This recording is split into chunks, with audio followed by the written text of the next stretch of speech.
Pinangunahan ni Mrs. Mary Rose Marbil ang may bahay ni Chief PNP. Police General Romel Francisco Marbil ang isinagawang medical mission and outreach program ng Police Regional Office 9 Officers Ladies Club sa Isabela City, Basilan.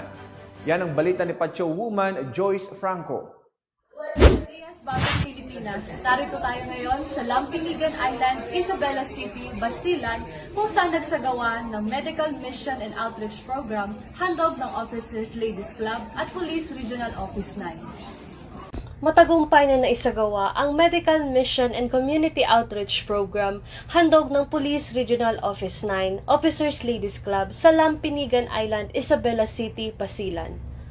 Ang aktibidad ay pinangunahan ni Mrs. Mary Rose Marbil, National Advisor ng PNP Officers Ladies Club at may bahay ni Police General Romel Francisco D. Marbil, PNP Chief, kasama ang mga miyembro ng Pro-9 Officers Ladies and Club at Police Regional Office 9 sa pamumuno ni Police Brigadier General Bowen Joey Masauding, Regional Director. Labis na kagalakan ang pagtanggap sa mga serbisyong ipinagkaloob ng nasabing aktibidad sa mga residente. Tampok dito ay ang serbisyong dental, medical check-up, sa tulong ng Regional Medical and Dental Unit, pamimigay naman ng tsinelas sa mga bata, libreng gupit sa mga residente, at pamimigay ng food packs. Bukod dito, namigay din ng grocery pack, bigas, medicine kit, at mga wheelchair naman ang ipinamahagi sa mga persons with disability. Ito, labis-labis naman na pasasalamat ang sukli ng mga residente ng Lampinigan sa handog na tulong ng ating kapulisan. Narito ang ating panayam. May interview kita ma'am, ano po masasabi mo ma'am sa nagalit na outreach program and medical mission dito sa barangay?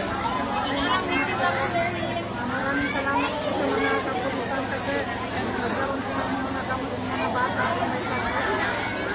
Alhamdulillah, ako po si Amin S. Amang, Child Development Worker of this barangay.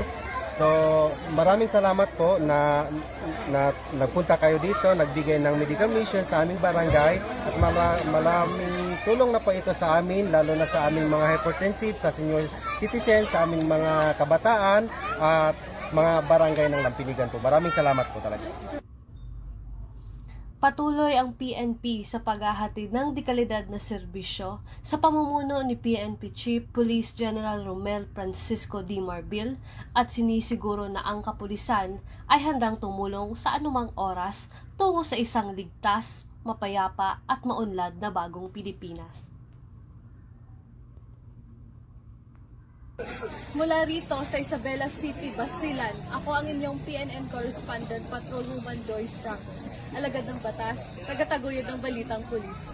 Maraming salamat, Patrolwoman Franco.